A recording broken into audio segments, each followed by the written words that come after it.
네, 함께 하실 말씀은 로마서 15장 1절에서 13절로 함께 말씀을 나누겠습니다. 로마서 15장 1절에서 13절입니다.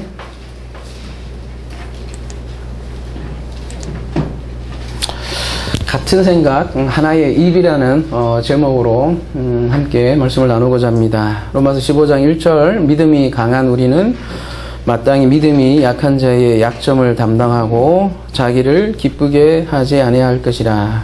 본문이 살짝 길어서 한 절 한 절 읽어가면서 이렇게 말씀을 강의하도록 하겠습니다. 다시 한번요. 믿음이 강한 우리는 마땅히 믿음이 약한 자의 약점을 담당하고 자기를 기쁘게 하지 아니할 것이라. 지금 믿음이 강한 우리라고 번역이 되어 있는데요. 두나토스라는 단어를 쓰고 있어요. 복수는 두나토인데요. 두나마이 많이 들어보셨죠? 이렇게 능력 있는 자, 오에서가 붙었으니까요. 사람에게 이게 형용, 그죠? 형용사로 할 때는 믿음이 있는, 그러니까 능력 있는 자, 뭐 할 수 있는 자, 힘 있는 자, 그런 것을 뜻하는 단어예요. 그리고 능력이 없다. 여기서는 뭐 약한 자, 믿음이 약한 자로 번역이 있는데요. 두나토스에 아가 붙어 있어서 두나토스가 없는 거죠. 아가 부장이니까요. 그래서 능력이 없는 자 이렇게 원어에는 돼 있는데요. 그러면 무엇이 능력이 있는 자인가 이렇게 묻는다면 우리가 지금까지 살펴온 게 있잖아요. 지금까지 살펴온 문맥으로 의하면 먹는 것과 또 절기에 대해서 자유를 가지고 있는 자가 능력이 있는 자다라는 거죠. 왜 이러한 자유를 가지고 있느냐 그러면 확정된 믿음을 소유한 자들이라는 거죠. 그럼 확정된 믿음은 무엇이든지 먹을 수 있다라는 거죠. 그래서 믿음이 강한 자라고도 할 수 있어서 이렇게 번역을 했는데요. 믿음이 강한 자는 자유가 있다라는 거죠. 그러니까 먹을 자유도 있고 먹지 않을 자유도 있는 거죠. 그거를 이제 확정된 믿음이다 이렇게 얘기하는데 그렇게 확정되지 않으면 믿음이 약하다 이렇게 표현을 하는데요. 이 믿음이 강한 자, 능력 있는 자는 그 약한 자들에게 강요하지 않는다라는 거죠. 왜냐하면 그들이 아직도 확증되지 않았기 때문이죠.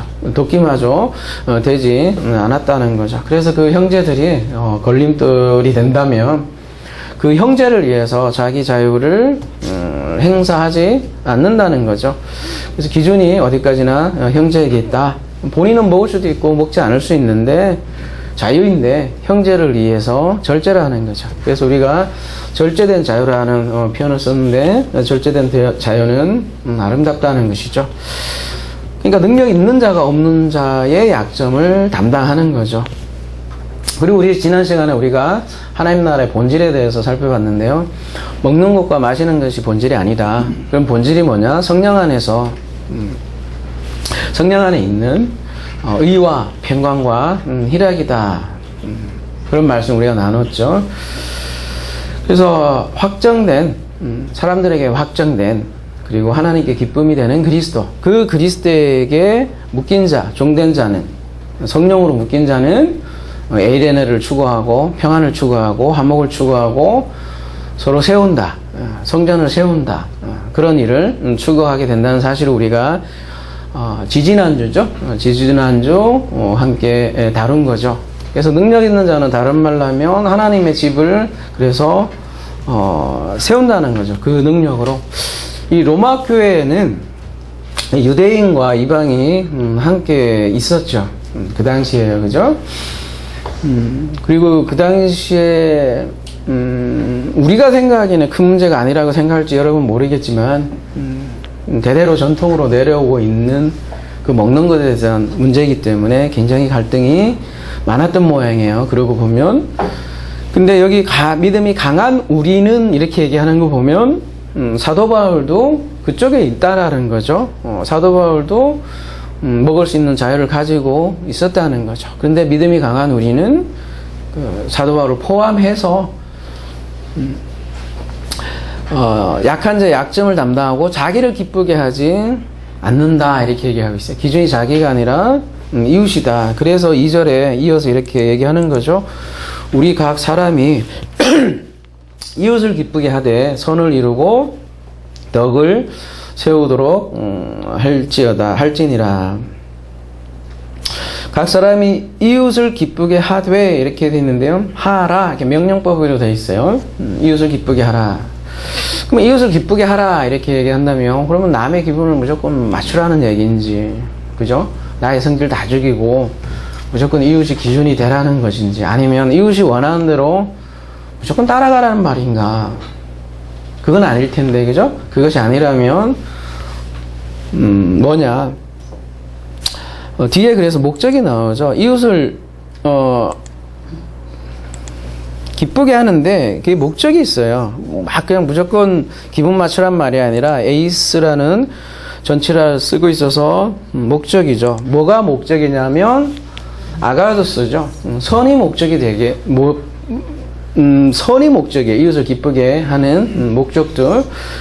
그러면 또 선은 뭐냐 이렇게 얘기할 수 있겠죠. 다른 문맥에서는 여러 가지로 얘기할 수 있지만 적어도 오늘 본문에서 뭐라고 얘기했냐면 프로스 오이코도메 뒤에서 바로 설명을 해줘. 뭘 향한 선이라는 거죠. 그러니까 그 선은 또 뒤에 거로 설명이 되는 거죠. 그 선이 뭐냐면 오이코도메다 이렇게 얘기를 하네요. 이거 지지난주 우리가 살펴본 단어인데요. 그죠? 밑에 보면 건축이라는 단어가 써 있는데, 그죠? 빌딩. 집을 세우는 거라고 그랬죠? 오이코도메가. 그래서 이제 번역은 덕을 세운다 이러니까 착한 일을 많이 떠오를지 모르겠지만 가장 기본적으로 하나님의 집을 세우는 거예요. 덕을 세우는 게 아니라 하나님의 집을 세우는 거예요. 원어적으로 얘기를 하면. 그러니까 아가도스가 뭐냐? 하나님의 집을 세우는 것입니다. 그러니까 단순히 기분을 맞추라는 게 아니라 성전을 세우는 것이 목적입니다. 그렇게 얘기를 하는 거죠. 그래서 성전을 세우기 위해서 나를 기쁘게 하는 게 아니라 이웃을 기쁘게 한다는 거죠. 왜? 이런 질문을 한다면 그래서 그 다음에 얘기가 또 나오는 거죠. 그리스도께서도 자기를 기쁘게 하지 아니하셨나니 기록된 바 주를 비방하는 자들의 비방이 내게 미쳤나이다 함과 같으니라. 왜냐하면으로 시작하는데 오늘 본문은 이 본문은 왜냐하면 그리스도도 자기를 기쁘게 하지 않았습니다. 이렇게 얘기를 하네요. 요한복음 8장 29절 가볼게요.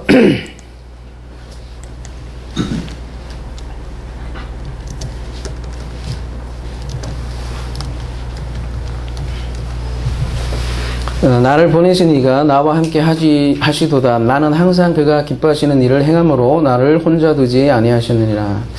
예수께서 나는 항상 그가 기뻐하는 일을 행한다. 이런 얘기를 또 하네요.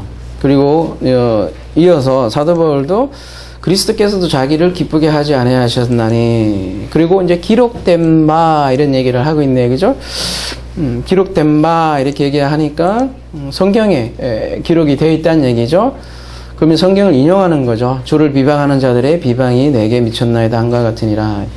이 똑같은 말씀이 어디에 나오냐면 시편 69편 9절에 나오죠. 그 말씀을 그대로 인용을 해서 이렇게 얘기하는 건데요. 이때 주는 뭐냐면 하나님이고요. 내게는 그리스도를 뜻하는 거죠. 시편에 가보면. 그래서 그 비방이 하나님을 막 비방하는데 그 비방이 그리스도에게 미친다라는 그 그리스도의 환난을 그린 시라고 할 수 있습니다. 시편이.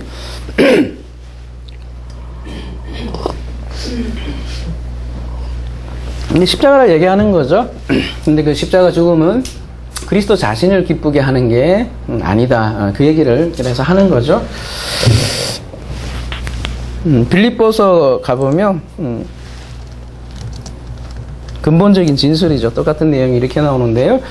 그는 근본 하나님의 본체시나 하나님과 동등됨을 취할 것으로 여기지 아니하시고 오히려 자기를 비워 종의 형체를 가지사 사람들과 같이 되셨고 사람의 모양으로 나타나사 자기를 낮추시고 죽기까지 복종하셨으니 곧 십자가에 죽으심이라.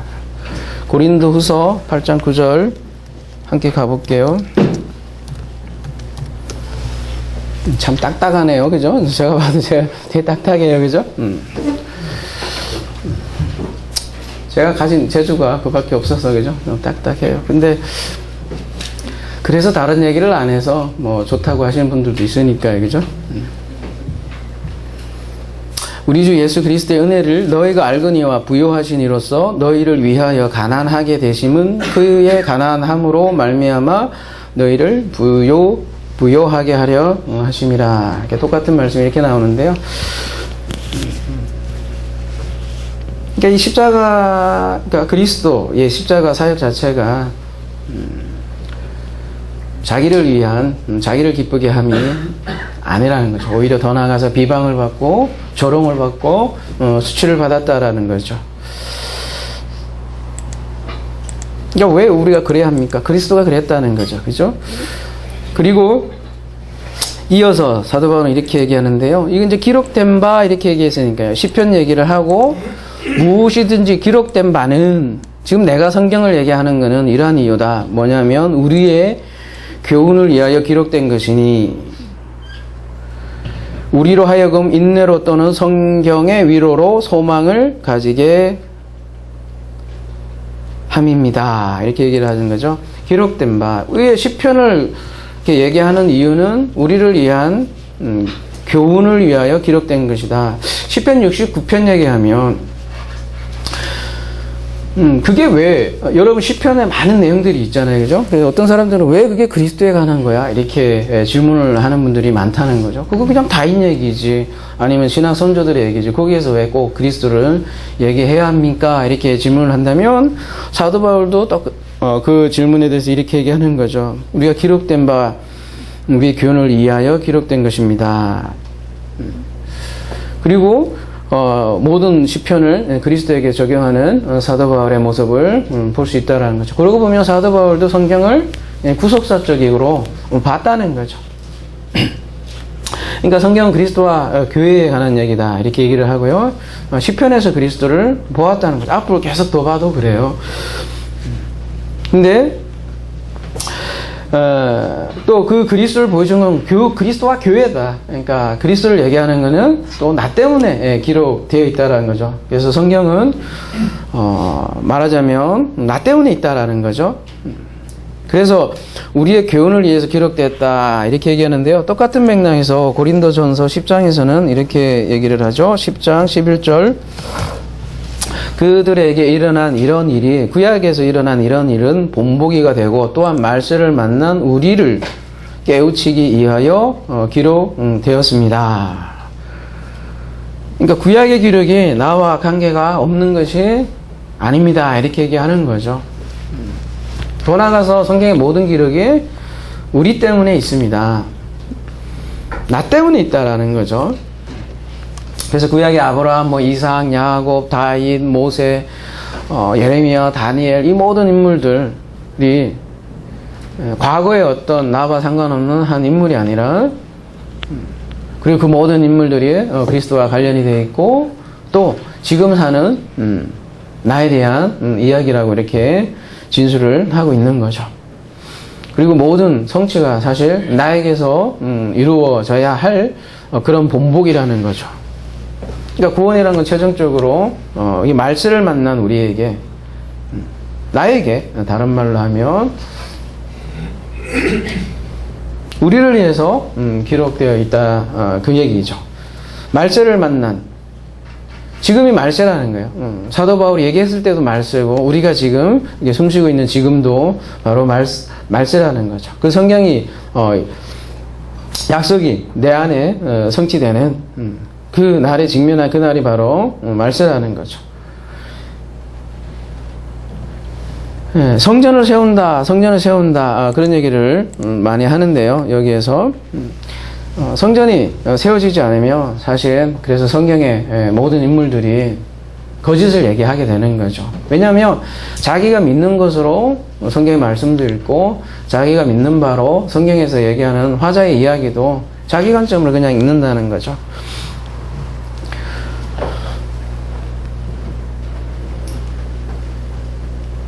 근데 내 안에 똑바로 세워져야 아브라함도 말하자면 증거를 하는 거고, 이삭도 증거하는 거고, 전부 다 진리를 얘기하는 거고, 그렇다는 거죠. 그래서 성경의 과거에 어느 한 부분이 있는 것이 아니라 현재와 과거를 연결해주고, 또 현재와 미래를 지금 이렇게 다 연결해준다, 그런 말이죠. 그래서 그럼 그 성경이 우리를 위해서 기록되어 있대요. 근데 우리로 하여금 인내로 또는 성경의 위로로 소망을 가지게 하려 합니다. 인내 또는 성경의 위로라, 이렇게 번역이 되어 있는데요. 원문에는 인내 그리고 위로, 또는이라기보다는 그리고가 맞을 것 같고요.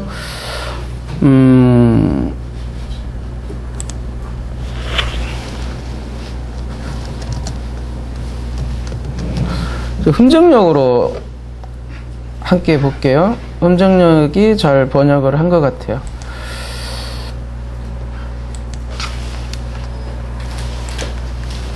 무엇이든지 전에 기록된 것은 우리의 배움을 위하여 기록되었으니 이것은 성경 기록들이 주는 인내와 위로를 통해, 그러니까 성경 기록이, 그러니까 성경이 인내와 위로를 통해 결국 주는 것은 소망이라는 거죠. 그죠? 그러니까 성경으로부터 오는 인내와 위로인데, 그 인내와 위로를 통해서 디아전치사 쓰고 있는데, 소망을 가지게 한다. 소망이 목적격이에요. 그러니까 소망을 주는 거예요. 성경이 소망을 준다.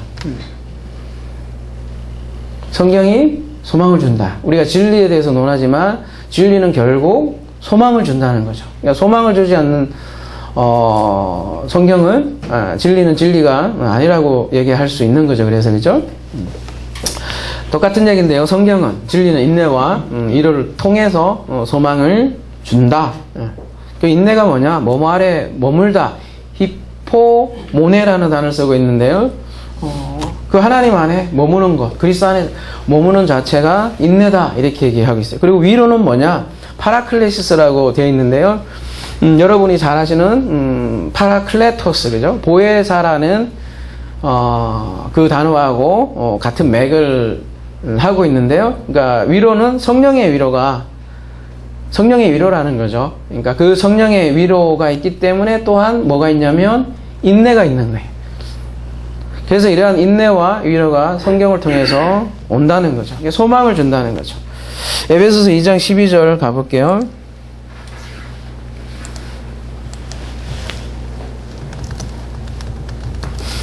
그때 너희는 그리스도 밖에 있었고 이스라엘 나라 밖의 사람이라 약속의 언약들에 대해서는 외인이요 세상에서 소망이 없고 하나님도 없는 자이다. 그러니까 하나님이 없는 것과 소망이 없는 것을 같이 함께 놓고 있는데요. 하나님이 없으면 소망도 없는 거죠. 그래서 그리스도 안에 머물고 성령의 일을 통해서 우리가 소망을 소유하는 거죠. 그래서 인내와 위로도 사실 하나님으로부터 온다. 그래서 사도 바울은 이어서 이렇게 얘기하죠. 이제 인내와 위로의 하나님이 너희로 그리스도 예수를 본받아 서로 뜻이 같게 하여 주사. 인내와 위로의 하나님이다, 이렇게 묘사를 하고 있네요. 그죠? 그러니까 아까 앞에서는 인내와 안위가, 위로가 성경을 통하여, 디아전치사 쓰고 있죠. 온다, 이렇게 얘기하는데요. 말하자면 성경은 통하여죠. 그러니까 통로죠. 근데 인내와 위로의 하나님, 근원은 바로 하나님이라는 거죠. 그러니까 하나님이 성경이라는 걸 통해서, 통로를 통해서 우리에게 인내와 위로를 준다는 거죠. 그래서 인내와 위로의 하나님, 이런 표현을 하는 거고요. 그 인내와 위로의 하나님이 인내와 위로를 우리에게 넘겨주기를, 여기서는 갖게 하여 주사 이러니까 좀 그런 의미가 덜 살아나는데요. 원문으로 가볼게요. 이 디돔이라는 단어를 쓰고 있잖아요. 그죠? 도에 밑에 보면 조금 글씨 작긴 한데, 그죠? 소음법이라는 소음법을 쓰고 있어요. 소음법이 뭐예요? 인내와 위로의 하나님이 디도미하기를 어떻게 한다는 얘기예요? 소원합니다. 그 얘기예요. 소원법이니까. 희구법이라고 하나요? 무엇을 이렇게 기대하는 거예요. 소원하는 거예요. 그죠? 그러니까 바울의 소원이네요. 이게 그죠? 본인이 뭐뭐 하기를 소원하는 거니까. 하나님이 뭔가 넘겨주기를, 디도미하기를 소원한대요. 뭐를 넘겨주기를? 너희에게. 아우투 프로네요. 같은 생각을 넘겨주기를 소원합니다. 이렇게 얘기를 하고 있네요.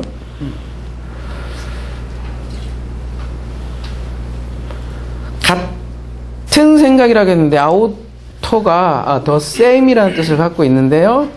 그라는 뜻도 가지고 있어요. 그래서 같은 생각이라는 게 말하자면 그의 생각이기도 한 거예요. 그는 누구겠어요? 뭐 하나님 자신이겠죠. 그죠? 그러니까 하나님과 같은 생각이에요. 말하자면. 같은 생각을 하나님이 넘겨주고 싶은 거예요. 그죠? 하나님이 가지고 있는 인내와 위로 어떻게 넘겨주냐면 그 방법이 그래서 and 뒤에 서로 카타 크리스토스 예수.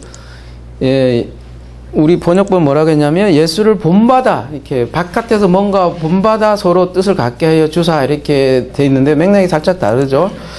예수 그리스도를 그대로 번역하면 따라.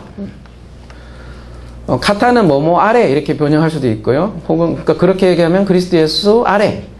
원인으로도 번역을 할 수 있어요. 카타가. 그러면은 예수 그리스도 때문에 인하여 같은 생각이죠.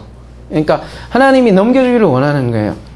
위로와 인내를 넘겨주기를 원하는데 그래서 결국은 자기하고 그러니까 하나님하고 똑같은 생각을 넘겨주기를 원하는데 어떻게 넘겨주냐면 보이지 않는 하나님이니까요. 보이는 그리스도를 따라서 그리스도를 통해서 그리스도가 원인이 되어서 우리에게 넘겨주기를 원하는 거죠. 그게 또한 소원한다 이렇게 얘기하니까 사도 바울의 소원이기도 한 거죠. 거꾸로 말하면 그리스도 예수 때문에 우리가 하나님과 같은 생각을 가지게 되는 거죠. 넘겨받게 되는 거죠. 그러면 같은 생각이면 어떻게 되는가? 그 다음에 이제 이렇게 얘기하는 거죠. 한 마음과 한 입으로 하나님 곧 우리 주 예수 그리스도의 아버지께 영광을 돌리게 하려 하노라. 하나님이 같은 생각을 넘겨주기 때문에 한 마음.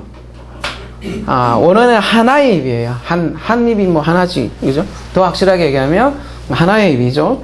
그래서 아예 그냥 제목 하나의 입이라고 했는데요.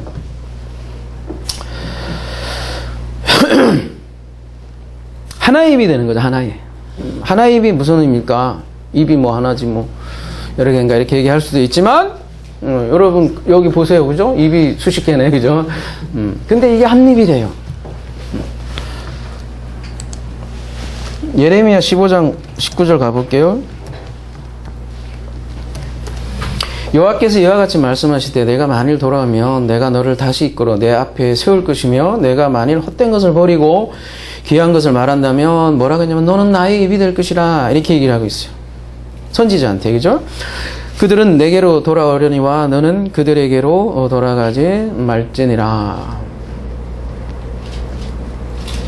그래서 선지자는 하나님의 입이에요. 하나님의 입을 선지자다 이렇게 얘기를 하는 거예요.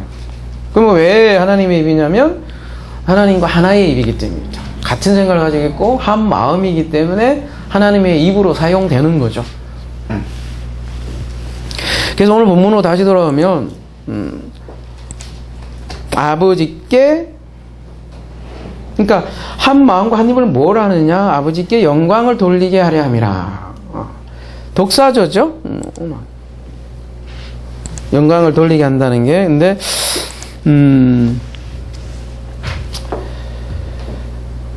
하나님께 영광을 돌리다 이렇게 하면 하나님께면 역격이잖아요. 그죠? 근데 오늘 본문은 하나님을이에요. 그죠? 하나님을 여러 번 설명한 것 같은데 그죠? 그대로 번역하자면 그냥 하나님을 독사 가정법이니까 그죠? 독사조 하려면 하나님을 이렇게 번역해야겠죠. 독사조를 영광을 돌리다 별로 제가 안 좋아하는 표현이죠. 왜 그러냐면 하도 종교적인 색채가 입혀져 있기 때문이죠. 그래서 그리고 영광을 돌리다 이러면 마땅히 이 하나님이 역격으로 되게 돼 있어요. 그 말 자체가 하나님께 영광을 돌리다 이렇게 되니까, 그죠? 하나님을 영광을 돌리다 이게 안 되잖아요, 말 자체가. 그래서 목적격인데 그냥 역격으로 이렇게 해서 그냥 하나님께 영광을 돌리다 이렇게 번역을 우리나라 말은 그렇게 하잖아요. 근데 여러분 독사조라는 말 그대로 보면 이렇게 돼 있어요. 영광스럽게 하다, 영광으로 가득 차다, 영예를 주다, 찬미하다. 영어로 되면 훨씬 더 클리어, glorify 돼 있고요, praise로 돼 있어요. 영광을 돌린다라는 것보다는. 그래서 영화롭게 하다 이러면 좀 나을까요? 그리고 영화롭게 하는 게 찬미하다라는 얘기예요.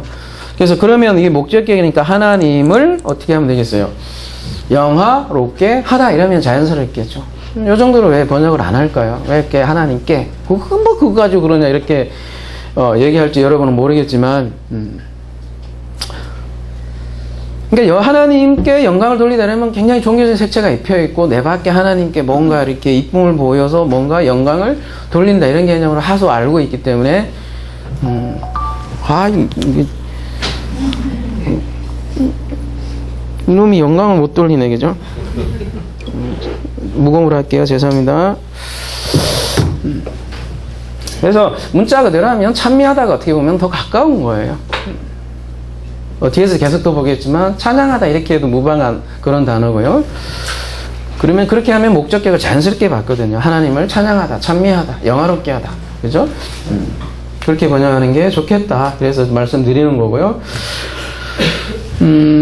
그래서 하나님이 같은 생각을 넘겨준 것은 그 목적이 뭐냐면 하나님을 영화롭게 하기 위함이다.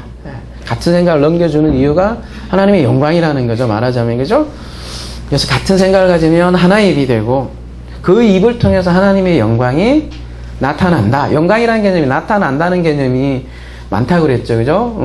용례적으로도 그렇고 이 독사라는 그 문자 자체도 뭔가 나타내는 거예요. 근데 영광을 돌린다 이러면 이런 개념을 알고 있잖아요. 흔히 고지론이라고 그러잖아요. 우리가 높은 곳에 가면 남들이 다 쳐다본다. 그죠? 그래서 우리 크리스찬이 높은 곳에 올라가면 안 크리스찬들이 높은 곳에 올라가 있는 그 크리스찬들을 보고 야, 하나님을 이렇게 높일 것이다 이렇게 생각을 하잖아요. 그 얘기는 크리스찬이 성공을 하면 불신자들이 막 크리스찬들을 따라올 거야. 그래서 그렇게 생각하는 게 영광을 돌리다 이런 개념으로 알고 있다라는 거죠. 그래서 꼭 수상식, 연말에 수상식 보면 하나님께 영광을 돌린다 이러잖아요. 꼭 트로피를 받아야만 하나님이 영광을 돌리게 되는 거죠. 아니면 골을 넣어야지만 하나님께 영광을 돌리게 되는 거예요. 그러면 골 못 넣는 상대방 팀은 어떻게 되는 거야? 하나님께 저주받은 거예요, 그죠?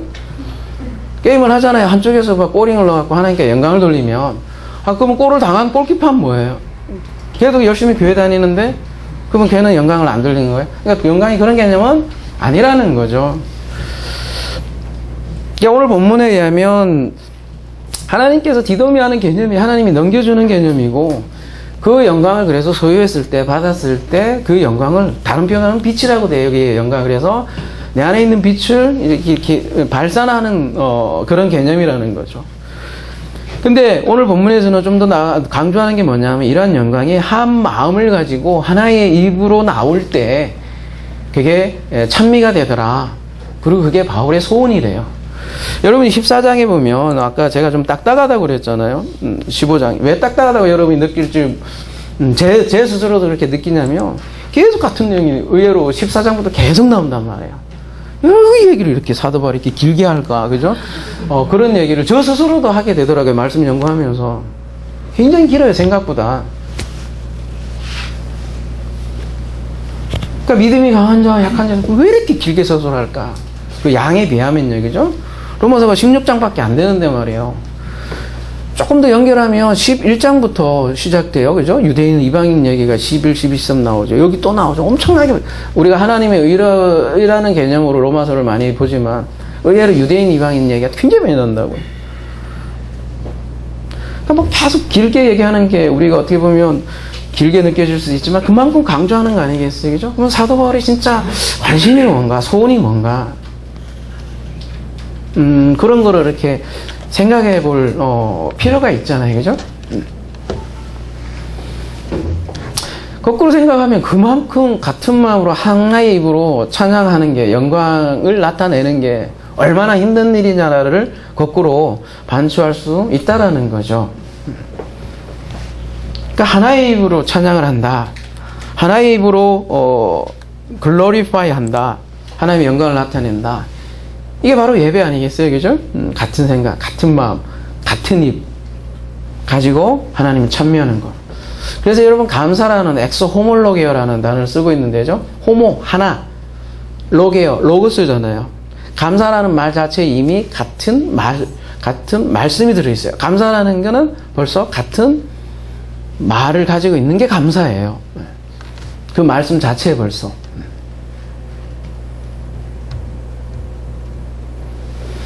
앞에서 하나님 나라의 본질에 대해서 얘기했잖아요. 그죠? 예배 본질이라고도 할 수 있는 거죠. 예배 본질은 행사가 아니라는 거죠. 예배 본질은 절기가 아니라는 거죠.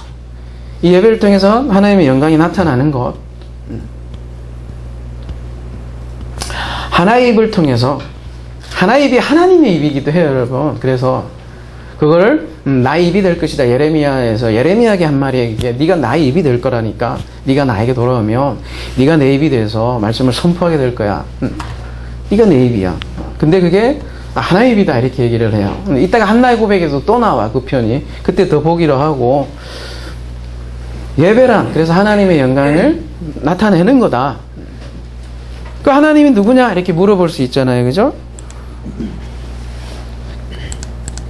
그래서 뒤에 설명을 하는 거죠. 이 카이가 여러 가지, 어떨 때는 카이가 하면 뭐뭐과 이렇게 번역이 되기도 하지만, 지금 같은 경우는 카이는 앞에 것을 설명하는, 여기서는 곧 이렇게 번역을 했네요. 그죠? 잘 번역했죠. 하나님 누구냐? 누구냐라는 거예요? 파테르, 아버지다. 그 얘기잖아요. 그죠? 그럼 어떤 아버지냐? 우리 주의 아버지다. 이렇게 얘기하는 거 아니에요. 그죠? 그러면 우리 주가 누구냐? 뒤에 예수 그리스도다. 이렇게 얘기하는 거죠. 참 쉽죠? 다시요. 그러니까 하나님은 곧 우리 주 예수 그리스도의 아버지다. 이제 이렇게 얘기하는 거죠. 그러니까 그리스도의 아버지다. 그러면 그리스도는 누구냐? 우리 주다. 그러면 주라는 말이 뭐겠어요? 큐리오스? 우리의 주인이다. 우리의 머리다. 그 얘기잖아요. 그죠? 그러니까 그리스도 우리 머리이기 때문에, 머리가 같으면 같은 생각이잖아요. 여러분. 그렇지 않아요? 그렇죠? 우리의 머리로 구별하는 그리스도가 우리 한 머리이기 때문에 같은 생각, 같은 마음을 가지고 있는 거죠. 그리고 그 머리의 아버지가 바로 하나님이다. 이렇게 얘기하는 거죠. 여기에 우리와 아버지 관계를 다 잘 표현해주는 그런 진술이죠. 이 표현 하나의 자체 얘기죠. 여기에 모든 신학이 사실 다 담겨 있고요. 아버지와 아들 관계가 다 드러나 있고요. 하나님 우리의 아버지라는 거죠. 근데 이게 아버지의 영광에 대해서 얘기를 하고 있어요. 근데 그 아버지의 영광이 어떻게 나타나느냐?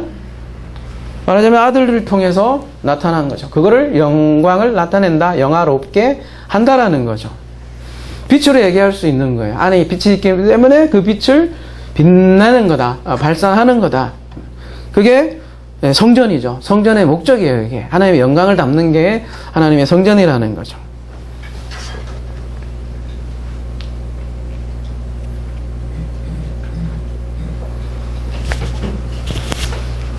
그러니까 영광이라는, 찬양이라는 단어와도 그래서 구약에 보면 거의 비슷하게 쓰는데요. 찬양의 본질이 그래서 같은 마음, 같은 고백이라는 거죠. 근데 이러한 같은 마음, 같은 하나의 입이 없이 그저 먹는 것 가지고 절기 가지고 서로 싸우고 불화한다면 그건 뭐냐라는 거를 사도 바울이 이렇게 길게 하는 이유는, 그 초대교회 때도 그런 문제가 있었지 않았겠어요? 로마 교회가. 그죠? 뒤에도 또 계속 나와요. 그러니까 한 마음 한 입으로 하나 되지 않고서는 하나님을 말하자면 참되게 찬송할 수 없다. 그 얘기를 한 거죠. 하나님을 영화롭게 할 수 없다. 이게 본질이고 이게 예배의 본질이다. 먹는 것 마시는 것 아니다. 본질은 영광이 있다. 감사와 찬양이 있다. 그 얘기를 하는 거죠. 그죠? 이렇게 할 때, 지금 독자들도 마찬가지로 그 하나님의 입이 되는 거예요. 그럴 때.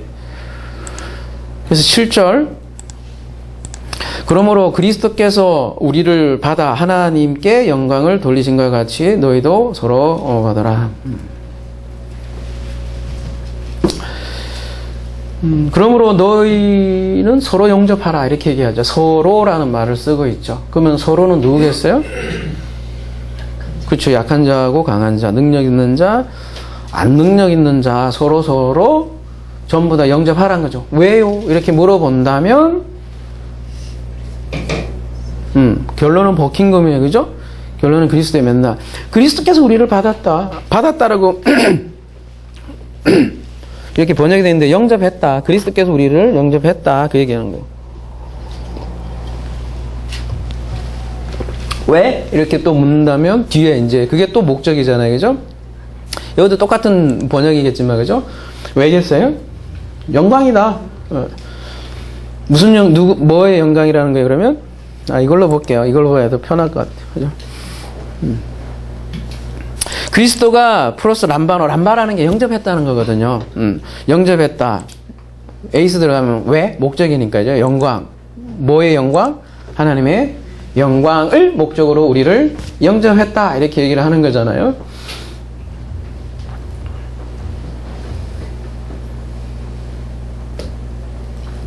근데 이제 앞에는 카도스 카이 이렇게 돼 있는데요. 이게 조금 강조적인 표현이에요. 카도스 카이. 이렇게 이해할 수도 있어요. 심지어.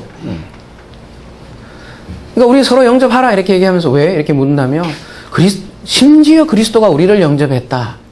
이런 뉘앙스예요. 그러면 그리스도가 우리를 영접했다 이렇게 얘기하면 될 것을 심지어 그리스도가 우리를 영접했다 이렇게 왜 얘기를 했겠어요? 우리가 뭐 그렇게 좀 뭐라고 해야 되나요? 뭐 굉장히 잘난 인물이라 영접한 게 아니라는 뉘앙스가 확 깔려 있는 거죠. 다른 말로 하면 심지어 우리를 영접했다는 얘기는 심지어 창녀였던 우리를 그리스도가 영접했다. 그 얘기하는 거예요. 신학적 표현은 세리였던 우리를 그리스도가 영접했다. 그런 우리도 영접을 했는데 그거 먹는 거 가지고 좀 안 먹는다고 그 영접하지 안 할 문제냐 그 얘기를 하는 거죠. 지극히 작은 자를 영접한 것이 한 것이 곧 나에게 했다 이렇게도 얘기하는데 그죠? 그거를 세움인데 성전의 세움이다 오이코도메다 이렇게 얘기를 하면 그럼 그리스도가 언제 나를 영접했느냐 이렇게 질문을 할 수도 있잖아요. 영접하긴 뭘 영접해 그지? 뭐 만나봤어야 영접을 하든지 그죠? 뭐 접대를 받아봤어야지 그렇게 또 질문을 할 수도 있잖아요. 언제? 왜? 어떻게? 이렇게 물어본다면 그에 대한 답이 그래서 내가 말하노니 그리스도께서 하나님의 진실하심을 위하여 할례 추정자가 되셨으니 이는 조상들에게 주신 약속을 견고하게 하시고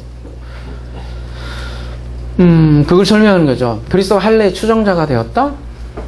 추정자라 하니까 조금 맥락이 할례 추정자 그러면은 할례를 추정자 뭔가 이렇게 추정하는 사람 그리고 그런 느낌이 좀 드네 그죠? 디아코논이라는 단어를 쓰고 있는데요. 저 앞에 우리 저기 은사 그죠? 선물 얘기할 때 사실 다뤘던 내용인데요. 종 개념이죠, 그죠? 종. 여기 뭐 웨이트라고 돼 있는데 시중드는 자, 종. 다른 말로 하면 섬기는 자. 그래서 할례의 추종자라기보다는 할례종 이러면 아예 원문에 가깝겠네, 그죠? 할례종이 뭐냐?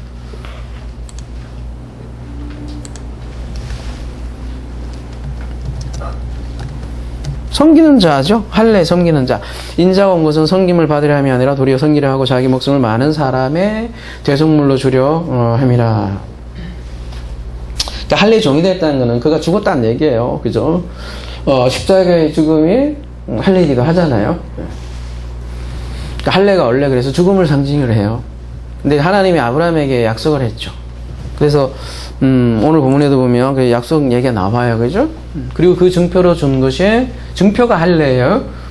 그러니까 할례는 약속의 증표라 이렇게 얘기할 수 있는데 결국 십자가로 이어지죠. 그러니까 아브라함에게 약속을 했고 그 약속의 증표니까 이스라엘 사람들은 이 할례를 얼마나 중요시 여겼겠어요. 그죠? 그러니까 원래 할례는 이스라엘 사람들에게 해당하는 거죠. 근데 그리스도가 할례의 종이 되었다 이 얘기는 말하자면 유대인으로 왔다는 얘기잖아요. 그럼 왜 유대인으로 왔느냐라고 묻는다면 뒤에 이는 조상들에게 주신 약속을 경고하게 하려고 유대인으로 왔고 유대인을 향해서 왔다 이렇게 얘기하는 거죠. 그러면 약속들을 경고하는 게 무엇이냐 이렇게 묻는다면 약속을 경고하게 한다. 볼게요. 베바이오라는 단어를 쓰고 있는데요. 확실히 증거하다, 확정하다라는 뜻이에요. 마가복음 16장 20절 가볼게요. 이렇게 쓰이는 단어예요. 제자들이 나가 두루 전파하실 때 주께서 함께 역사하사 그 따르는 표적으로 말씀을 확실히 증거하니라. 줄이면 확증한다 이렇게 얘기하죠. 그죠? 성취했다 그 말이기도 하고요. 아까도 그래서 초대에 아까 중간에 얘기했지만 유대인에 대한 얘기가 굉장히 많아요. 유대인 이방 얘기가 그죠? 로마서 9장에서 11장도 그 얘기고요. 앞에 제일 처음에 로마서 우리 1장 기억나실지 모르지만 다윗의 자손 얘기가 나온다고요. 그리스도에 대해서 그죠? 다윗의 자손으로 왔다. 다른 말로 할례의 종이 되었다는 얘기잖아요. 왜? 약속을 확정하기 위해서. 근데 앞에 보면 그리스도께서 하나님의 진실함을 위하여 할례의 종이 됐다 이렇게 얘기하고 있어요. 근데 이 진실하심은 알레테이아예요. 알레테이아. 원어에 보면 진리죠. 알레테이아. 하나님의 진리를 위하여 할례의 종이 되었다 이렇게 얘기하잖아요. 많은 사람이 진리는 뭐냐 이렇게 묻잖아요. 그죠? 진리가 무엇입니까, 여러분? 일단 오늘 로마서 15장 문맥으로 얘기하는 하나님의 진리란 하나님의 약속하고 관련이 돼 있어요. 예. 그러니까 하나님의 약속은 신실하다. 이게 신실한 개념이 진리 개념이기도 해요. 그게 뭐 진리야 이렇게 얘기할지 모르겠지만 그래서 하나님의 진실하심을 이렇게 번역을 했잖아요. 틀린 말이 아닌 게 하나님의 진리를 하나님의 진실함으로 이해할 수 있어요. 그러니까 기독교에서 말하는 진리는 추상적인 진리 개념이 아니에요. 학교에 이렇게 진리가 너희를 자유케 한다는데, 그죠? 그 학교에서 얘기하는 진리는 뭘까? 어떤 뭐 공식? 이론? 뭐 이런 것정으로 생각할지 모르겠지만, 성경에서 말하는 진리는 그냥 하나님 자체예요. 하나님이 약속을 했는데, 그 약속을 지킨다는 거예요. 어디에서? 삶의 현장에서 하나님이 성취해 나간다. 그걸 진리라고 한다고요, 성경에서는. 추상적인 개념이라기보다는 굉장히 실질적인 문제고, 우리가 삶에서 깨달아 나가는 것을 진리다 이렇게 얘기를 하는 거예요. 근데 그 진리를 그리스도가 확증을 했다는 거죠. 아브라함에게 약속한 그 약속을 확실히 증거했다. 유대인으로 와서 유대인에게 증거를 했다. 그러면 또 질문을 할 수 있잖아요. 그죠? 그럼 이방인들은 어떻게 되지? 왜냐하면 유대인으로 왔으니까요. 그죠? 그래서 9절에 이렇게 얘기하는 거예요. 이방인들도 그 긍휼하심으로 말미암아 하나님께 영광을 돌리게 하려 하심이라 기록된 바 그러므로 내가 열방 중에서 주께 감사하고 주의 이름을 찬송하리로다 함과 같으니라.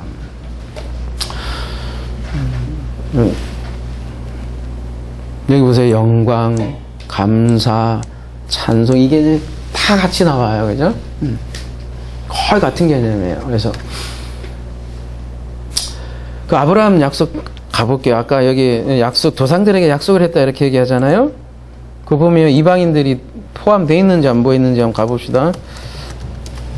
너를 창세기 12장 3절이요. 축복하는 자에게 내가 복을 내리고 너를 저주하는 자에게는 내가 저주하리니 땅에 이미 여기 들어가 있어요. 그죠? 모든 족속이 너로 말미암아 복을 얻을 것이라 하시니라. 그러니까 유대인에게만 했다고 사람들이 많이 생각할지 모르겠는데 이미 하나님의 약속에는 보면 전부 다 이방인들이 함께 같이 들어가 있어요. 그러니까 아브라함이 믿음의 조상이라고 하잖아요. 유대인만의 조상이 아니라는 거죠. 그래서 갈라디아서 4장 가볼게요. 때가 참에 하나님이 그 아들을 보내사 여자에게 나게 하시고 율법 아래 나게 하신 것은 유대인들이 율법 아래에 있는 자들이죠. 그죠? 율법 아래에 있는 자들을 속량하시고 우리로 아들의 명분을 얻게 하려심이라. 근데 유대인뿐만 아니라 이방인을 향한 긍휼을 얘기하고 있어요. 여기에서는 그죠? 이방인들도 그 긍휼하심으로 말마. 긍휼이 히브리어로 얘기하면 헤세드거든요. 그러니까 하나님의 사랑인데 어떤 사랑이냐면 성실한 사랑. 그거를 헤세드다 이렇게 얘기를 해요. 신실한 사랑.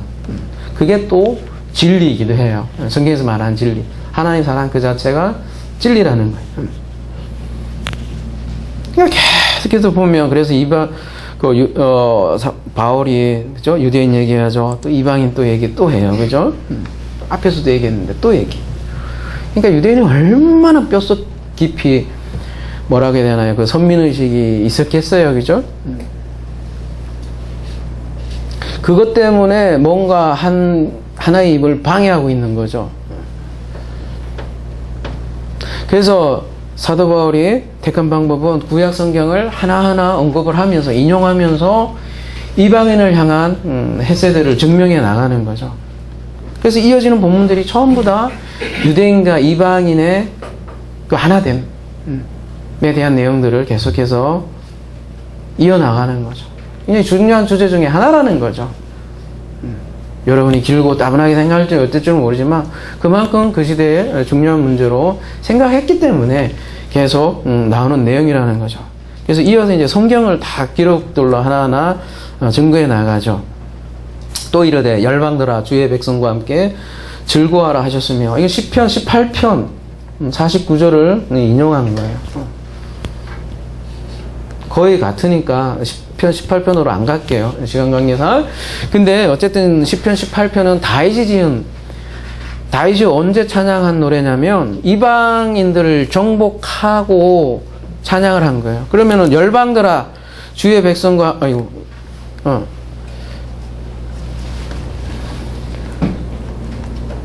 몇 절이야? 요거예요. 내가 열방 중에 주께 감사하고 주의 이름을 찬송하리로다. 이게 시편 18, 9편인데 열방 중에서 주께 감사하고, 그러면 열방들도 주께 감사한다는 얘기 아니겠어요? 근데 잘 생각해 보세요. 다윗이 이방 족속들을 정복을 하고 다윗이 찬양하는 거예요. 근데 이방인들이 찬양해요? 나라가 정복되는데 누가 기분 좋아서 찬양하겠어요? 안 해요, 여러분? 저만 그렇게 생각하나요? 쉬운 얘기가 아니에요, 그죠? 시편 18편이에요. 근데 이런 얘기를 사도 바울이 인용을 한 거예요, 그죠? 그러니까 정복당한 이방인들이 찬양할 것 같지 않아요. 그럼 이 얘기를 어떻게 이해할 수 있는가? 그래서 이것도 마찬가지예요. 시편을 그리스도와 연결해서, 그러니까 이어서 결국 보지 못하면 말이 안 되는 얘기예요. 이것도 이해할 수 없는 거죠. 그리스도를 통해서 시편도 따지고 보면. 그래서 다윗을 넘어서 다윗의 고백이 아니라 그리스도를 보아야 이게 이해되는 그런 시편인 거죠. 그게 또 우리가 성경을 읽는 방식이기도 하고요. 결국 그리스도가 원수를 정복을 하고 그들의 머리가 돼서 그 원수였던 우리가 결국은 주의 이름을 찬송하게 된다는 얘기예요. 그러니까 이미 시편에 담겨 있는 내용도 이방인들이 하나님을 찬송한다는 내용이 계속해서 담겨 있다라는 거죠. 유대인만을 위한 하나님이 아니라는 거죠. 그게 우리가 계속해서 얘기하는 장자 차자 얘기이기도 하고요. 그래서 다음 또 성경을 인용해요. 또 이르되 열방들아 주의 백성과 함께 즐거워하라 하셨으며, 이건 어디에 나오냐면 신명기 32장 43절에 나오는데 모세 노래. 근데 모세 노래도 이미 이방인들을 향한 하나님의 계획이 말하자면 담겨 있더라는 거죠. 그들이 함께 즐거워하고 함께 즐거워한다고 이렇게 얘기 나오니까, 그죠? 아브라함뿐만 아니라 좀 모세도 그렇다라는 거잖아요, 그죠? 다윗에게 한 것도 그렇고 11절 또 모든 열방들아 주를 찬양하며 모든 백성들아 그를 찬송하라 하셨으며, 이것도 시편 117편 1절을 인용을 한 건데요, 마찬가지. 이스라엘과 함께 모든 이방인들이 함께 노래하게 될 것이다 라는 걸 노래하고 있는 거죠. 네, 우리 여러분 다시 한번 아까 영화롭게 하다, 독사조라는 단어를 함께 다루었잖아요. 그죠? 그 말과 함께 9절에 감사하다, 그죠? 찬송하다, 뭐 하나하나 단어에 대해 설명 안 할게요. 뭐 단어가 다 달라요. 하나는 뭐 엑스몰로기어 프살로 어려운데 아이네테이티 뭐 해갖고 하여튼 영광을 돌리다, 감사하다, 찬송하다, 여기 또 나오잖아요. 찬양하다, 찬송하다, 심지어는 즐거워하다, 그죠? 이렇게 모든 개념들이 서로 수두룩 빡빡으로 나오잖아요, 그죠? 전부 다 영화롭게 한다는 개념이에요, 이게. 그리고 바울이 이렇게 계속 구약 인용문을 언급하는 이유가 뭔가 하나됨 때문에, 하나됨. 유대인과 이방인의 하나됨. 그리고 그 하나됨을 목적으로 하는 건 결국은 찬양, 찬송, 찬미, 어떤 이름으로 즐거워함 하든 그 통째로 다 얘기하자면 그게 영광, 영화롭게 하기 위해서 이렇게 호소하는 거죠. 그러니까 다시 한번 우리가 14장, 15장 문맥에서 한번 다시 한번 생각해 보자고요. 바울이 지금까지 이렇게 길게 서술해 봤는데 이제 요거 지나면 이제 우리 속도가 엄청 빨라지고 로마서 갑자기 끝날 수도 있어요, 그죠? 근데 15장이니까 어쨌든 제가 굉장히 길게 호흡을 하고 이렇게 얘기를 하는데 무슨 얘기를 했냐면 계속 강한 자고 약한 자에서 얘기한 거잖아요, 그죠? 그러면은 이방인들이 유대인을 말하자면 이렇게 비방할 수 있잖아요. 왜요? 쟤네들 믿음이 약해. 응? 쟤네들 먹지도 못해. 이렇게 얘기할 수도 있는 거 아니야. 그리고 소위 쉽게 얘기하면, 요즘 말로 얘기하면 유대인 니네들은 물 건너갔어. 그렇게 얘기할 수 있잖아요. 왜냐하면 니네들이 그리스도를 배반했고 거절했으니까 유대인 니들 물 건너갔어. 그게 히틀러 얘기 아니에요, 그죠? 물 건너간 거야. 그리고 또 유대인 입장에서는 또 어떻게 생각했겠어요? 웃기지 마라. 그래봐야 우리가 유대인들도 이방인을 나름대로 저평가한 거죠. 야, 원래 우리에게 약속한 거고, 우리가 원래 선민이고, 그러니까 서로 이렇게 뭐라 하게 되나요?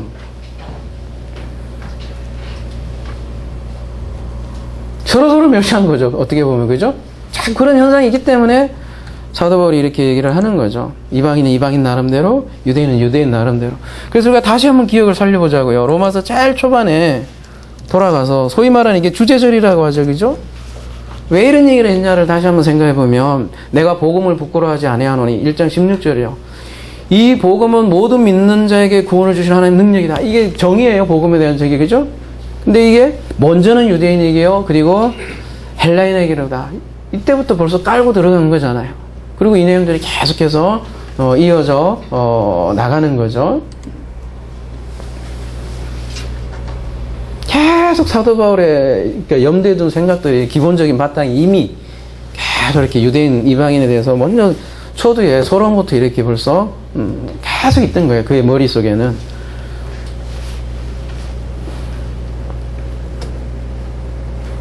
먼저는 유대인에게요.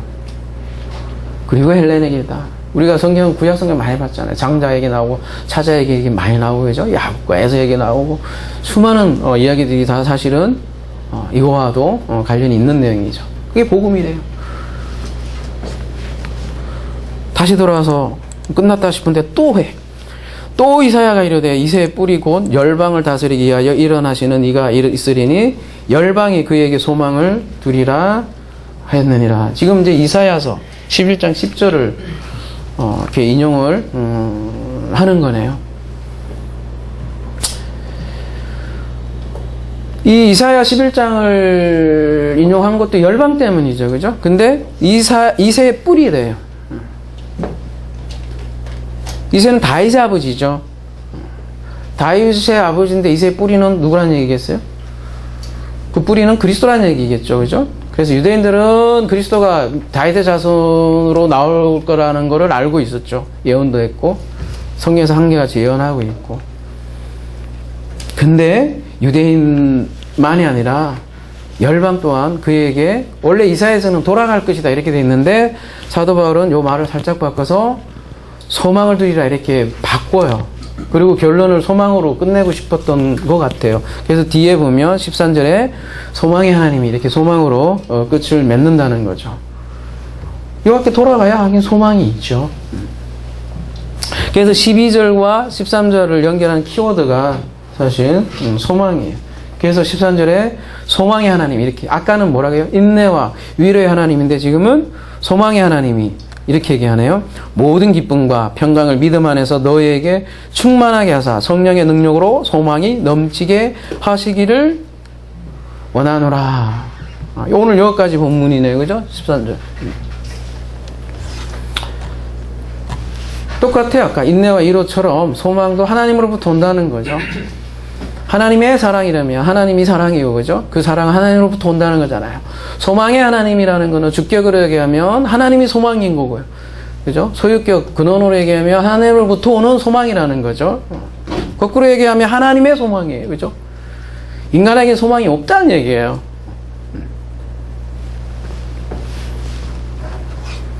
근데 왜 그게 우리의 소망이냐?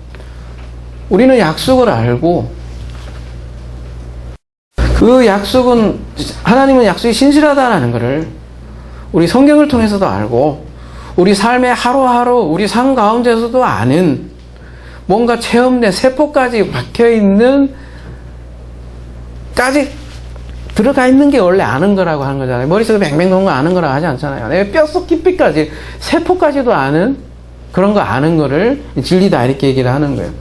그래서 우리는 이 소망이 확실한 걸 안다는 거예요. 추상적인 진리 얘기하는 게 아니라 성경은 내 뼛속까지 깊이 이렇게 알게 된 그 무엇, 그걸 진리라고 한다고요. 그죠? 그래서 성경뿐만 아니라 역사뿐만 아니라 내 속에서, 내 삶 속에서 그 약속이 이루어지는 것을 보았기 때문에 가지는 소망, 그 소망을 얘기하는 거고요. 이러한 소망으로 인해서 뭘 사도 바울이 얘기하냐면 기쁨과 평강을 이렇게 얘기하잖아요. 이것이 많이 듣던 얘기죠. 아까 지난주 얘기죠. 로마서 14장 17절에 의와 평강과 희락에 대해서 얘기했죠. 하나님 나라는 먹는 것과 마시는 것이 아니라 의와 평강과 희락이다, 이렇게 얘기를 하고 있어요. 그리고 그 의와 희락과 평강이라고 그냥 하지 않고 뭐라고 하냐면 뭐요? 푸뉴마, 성령 안에 있는 의와 희락과 평강이다, 이렇게 얘기하잖아요. 여기도 마찬가지로 아니나 다를까 성령의 능력으로 소망이 넘치게 하시기를 원하노라. 성령이 언급이 돼 있네, 그죠? 그러니까 성령의 능력으로 전치사를 쓰고 있어요. 장소로 얘기하면 성령의 능력 안에서 소망이 넘친다, 이렇게 얘기를 하고 있어요. 근데 앞에서는 충만이라고 했잖아요. 플레로라는 단어를 쓰고 있고, 여기는 페리시오라는 단어를 쓰고 있는데요. 이거 충만한 거잖아요. 얘는 플레로는. 근데 이 페리시오는 뭐냐면 얘는 충만해갖고 막 넘쳐버리는 거, 막 차고 넘치고 이런 거, 그죠? 뭐라고 표현해야 되나? 그냥 콸콸 넘치는 거. 산상수훈을 통해서 우리가 이게 차원이 다른 페리시오, 그죠? 차원이 다른 얘기했잖아요. 뭔가 차원이 다른 소망이 차고 넘치는.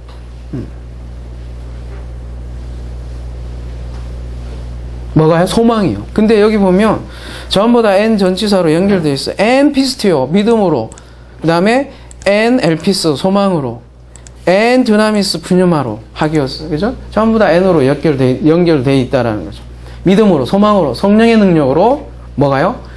기쁨과 평안이 어떻게 된대요? 플레로한대요. 충만한대요. 그리고 소망은 차고 넘치기를, 여기도 소음법을 쓰고 있어요. 어디 갔어?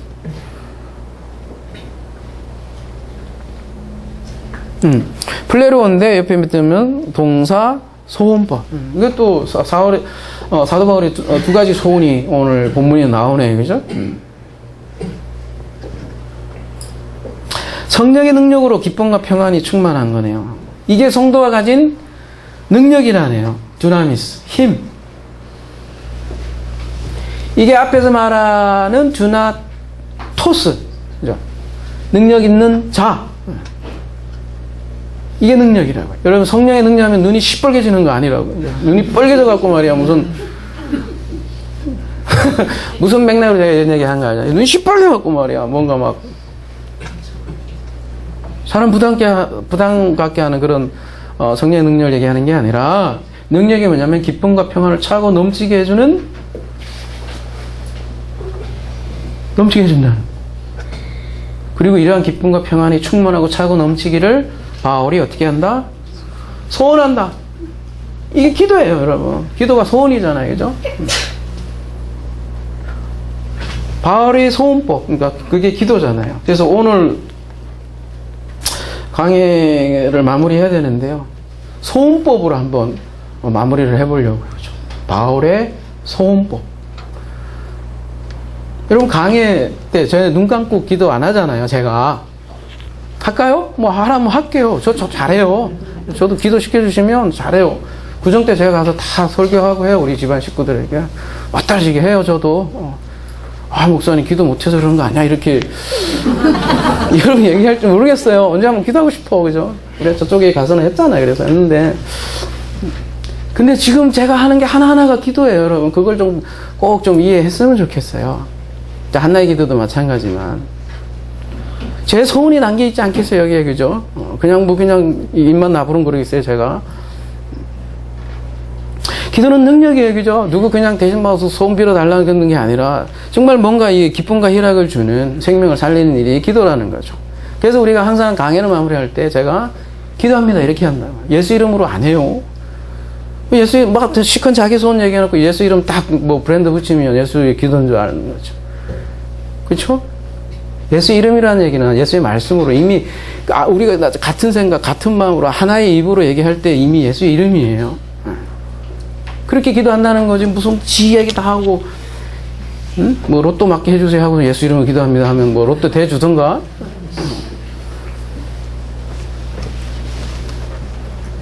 아무튼 그 배경을 얘기하는 게 처음 나오신 분도 있으니까, 그죠? 왜 이놈의 기도, 하나 사람은 왜 대표 기도를 안 해? 이렇게 얘기할까 봐서요, 그죠? 저도 다른 곳에 가면 다 그게 맞는 예법으로 해요. 식사 기도도 잘 해주고요. 우리 성도님 가운데서도 어떤 분들은 와서 좀 기도 좀 해달라고 그래요. 같이 식사하면서. 좀 기꺼이 기쁨으로 해드려요. 여러분 해달라면 해드릴게요.